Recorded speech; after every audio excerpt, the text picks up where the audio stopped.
días, jóvenes, nuevamente. Continuamos con la sesión de lógica y para ello, recordarán, en la sesión anterior estábamos comentando lo relativo a la definición de la lógica. La lógica como ciencia se ha definido como la ciencia de los pensamientos en cuanto a sus formas mentales, llamada idea, juicio y raciocinio, para facilitar un pensamiento correcto y verdadero. Esto fue lo último que dijimos en la sesión anterior. Ahora vamos a analizar los elementos que conforman a la definición. Primero que nada decimos que la lógica pues es una ciencia. Pero, ¿por qué es una ciencia? Bueno, pues porque investiga las causas de su objeto de estudio, esto es, que constituye un sistema de conocimientos ciertos. Por ello se dice que la lógica posee el rigor, la exactitud, la necesidad y la universalidad, característicos del conocimiento científico. Por eso se dice que la lógica es una ciencia. Cuando hablamos de los pensamientos, aquí entramos al análisis de lo que implica el objeto material de la lógica. Y su objeto material de la lógica, obviamente, se habla que un pensamiento es la representación interna o mental de un objeto. Y aquí es importante entonces entrar a encontrar esa diferenciación cuando hablamos del objeto material y el objeto formal de la lógica. Para ello, vean, aquí lo planteé de esta manera. ¿Cuál es el objeto material de la lógica? Bueno, el objeto material de la lógica son los pensamientos. ¿Cuál es el objeto formal de la lógica? Son sus formas mentales. Lo señalamos: idea, juicio y raciocinio. Ese es el objeto formal de la lógica. Entonces, está bien diferenciado cuándo hablar del objeto material y cuándo hablar del objeto formal de la lógica. Bien, como verán, hice estos esquemas y en este vamos a encontrar una distinción entre el pensar y el pensamiento. No es lo mismo, pareciera, pero no es lo mismo. Los teóricos nos dicen y nos enseñan, y eso es lo que nosotros tenemos que llevarnos como aprendizaje esperado, que hay una distinción. Cuando hablamos de pensar, hablamos de la actividad mental para llevar a cabo este proceso. Aquí está, actividad mental es el pensar, y está relacionado indiscutiblemente con una ciencia, que es la psicología. Entonces, la psicología va a estudiar esa actividad mental. En cambio, el pensamiento es el resultado de la actividad. En ese tenor, hablar del resultado de dicha actividad, encontramos ahí a nuestra ciencia en particular. ¿Cuál? La lógica. Entonces, ¿qué va a estudiar la lógica? Resumo, los pensamientos. ¿Qué va a estudiar la psicología? La actividad de pensar. Es diferente. Bien. También ayer les pedí que indagaran o hablamos un poquito sobre la división de la lógica y dijimos que para efectos de la división de la lógica necesitamos obviamente atender a una división, ¿verdad? Pero tenemos que partir de los tipos de pensamiento. Aquí están los tipos de pensamiento, lo voy a anotar de esta manera. Tipos de pensamiento. Tipos de pensamiento. O sea, para que ustedes entiendan la división de la lógica, tenemos que atender a los tipos de pensamiento. Y ayer lo comentábamos en la sesión anterior, que los tipos de pensamiento son verdaderos, falsos, correctos o incorrectos. Y dijimos, ¿qué es un pensamiento verdadero? Pues el pensamiento verdadero es aquel que está de acuerdo con la realidad. Ese es el pensamiento verdadero. ¿Qué es un pensamiento falso? Aquel que no está de acuerdo con la realidad. Un pensamiento correcto, dijimos ayer, es aquel que está bien estructurado o está conforme a las leyes de la razón. Y un pensamiento incorrecto, a contrario sentido, es el que está mal estructurado o es contrario a las leyes de la razón. Ahí están los 4 tipos de pensamiento que nos van a ayudar a entender la división de la lógica. Bien, entendido esto, entonces pasamos a ver que a la ciencia de la lógica lo que le interesan son los pensamientos, lo enmarco, correctos e incorrectos. A nuestra ciencia en particular es lo que le interesa, porque partiendo de estos dos, ¿verdad? De estos pensamientos, de estos dos, lo que nos interesa, nos lleva fundamentalmente a la división. Y entonces hablamos de que a la ciencia de la lógica se le ha dividido en lógica formal y lógica material. Ahí está la división, que es diferente al objeto material y formal de la lógica. Es muy diverso, porque estamos hablando ahí de la definición. Aquí ya hablamos de por qué la lógica se divide en lógica formal y lógica material. ¿Pero de dónde viene esa división? Pues tenemos que tomarla de los tipos de pensamiento. Y son los correctos e incorrectos los que nos interesan a la lógica.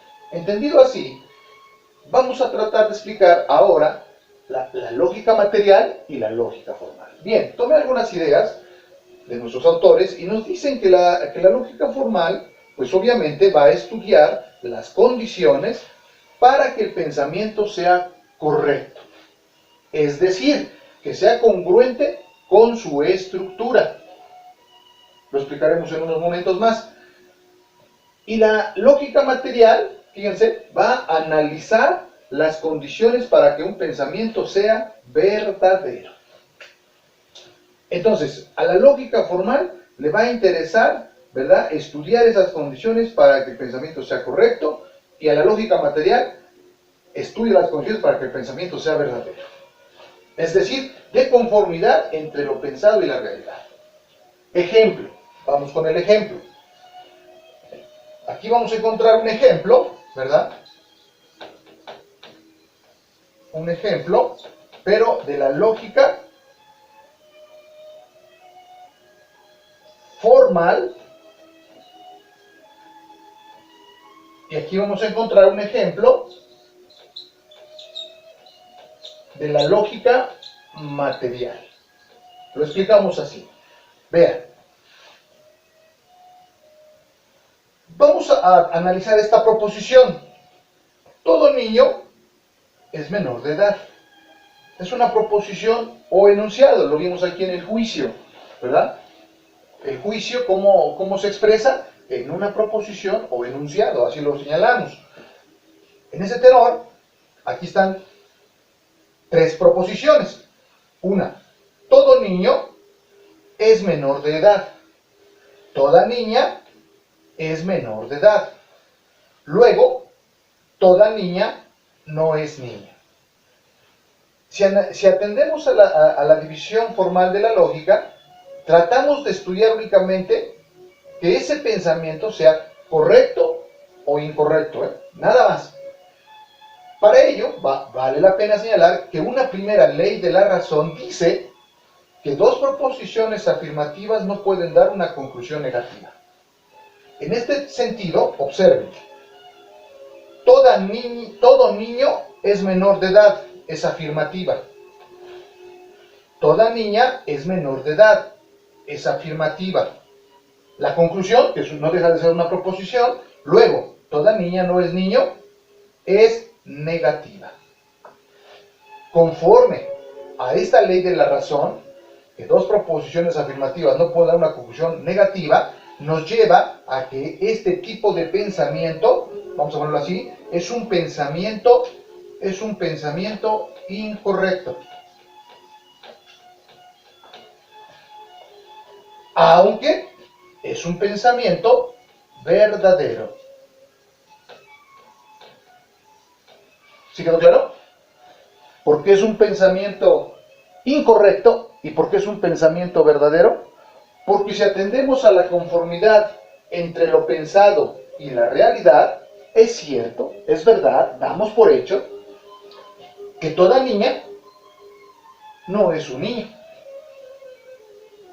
Pero si lo atendemos desde la lógica formal y estudiamos las condiciones para que ese pensamiento sea correcto, es decir, congruente con su estructura, veremos que la estructura dice, y atendemos a la ley de la razón, que dos proposiciones afirmativas no pueden dar una conclusión negativa. Como aquí está la conclusión negativa, miren, toda niña no es niño, entonces llegamos a la conclusión de que es un pensamiento incorrecto, desde la lógica formal, porque no está acorde con la estructura, pero desde la lógica material es un pensamiento verdadero. Hay otro pensamiento desde la lógica material, aquí lo señalé. El pensamiento Octavio Paz recibió el Premio Nobel de Literatura, es un pensamiento verdadero, y es un ejemplo de la lógica material, porque es un hecho, es una realidad, que este personaje recibió ese Premio Nobel de Literatura. Bueno, eso es lo que estamos reforzando en torno a lo de ayer. Quiero hacer una pequeña lectura sobre la importancia de la lógica. Miren, después de conocer los principales aspectos de la lógica, surge la pregunta sobre la utilidad de esta ciencia. Ahora hablamos de la utilidad. Una primera respuesta sería: la lógica es importante porque nos enseña a pensar, y su utilidad radica en que nos ayuda a desarrollar la capacidad de razonar, por una parte.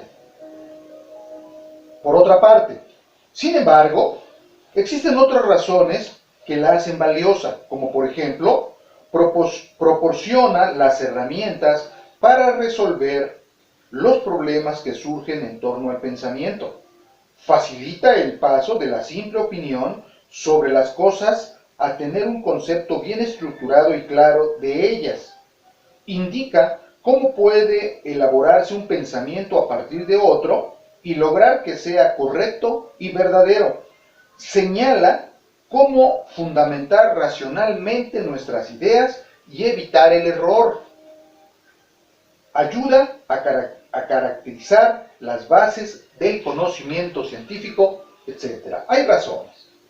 Por otra parte, la finalidad práctica de la lógica es conducir la actividad del entendimiento para que el pensamiento sea coherente consigo mismo, tenga hilación, sea claro y sobre todo esté en conformidad con la realidad.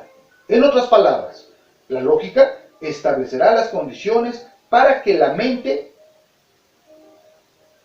eliminando el error, alcance su fin supremo, la verdad. Como verán, ahí encontramos entonces la utilidad de la lógica. Entonces, hablar de utilidad, aquí lo voy a poner, utilidad de la lógica, utilidad de la lógica, toca a ustedes también indagar, encontrar razones o fundamentos para ello.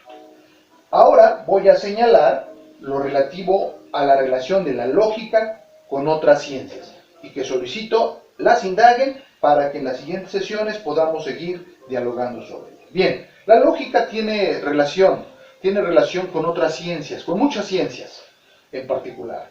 Las más cercanas a ellas, por decirlo así, nos dicen que es uno con la psicología. Esa es su primera relación. Y ya vimos por qué. Porque al hablar de esa distinción entre pensar y pensamiento, encontramos que es importantísima esa relación. También vamos a encontrar la relación de la lógica con la gramática. La relación de la lógica también con las matemáticas. La relación de la lógica con la informática. les pido por favor, indaguen esas relaciones, plasmen en su libreta de evidencias sus investigaciones, porque serán objeto de la evaluación y por consecuencia de la calificación cuando estemos en semáforo verde y llevemos a cabo estas actividades que su servidor, conjuntamente con ustedes y con la información que les estoy enviando, que son los diferentes instrumentos de evaluación, las actividades que voy señalando, tienen que mostrar a su servidor para poder tener derecho a una calificación. Que tengan buen día, seguimos en la próxima.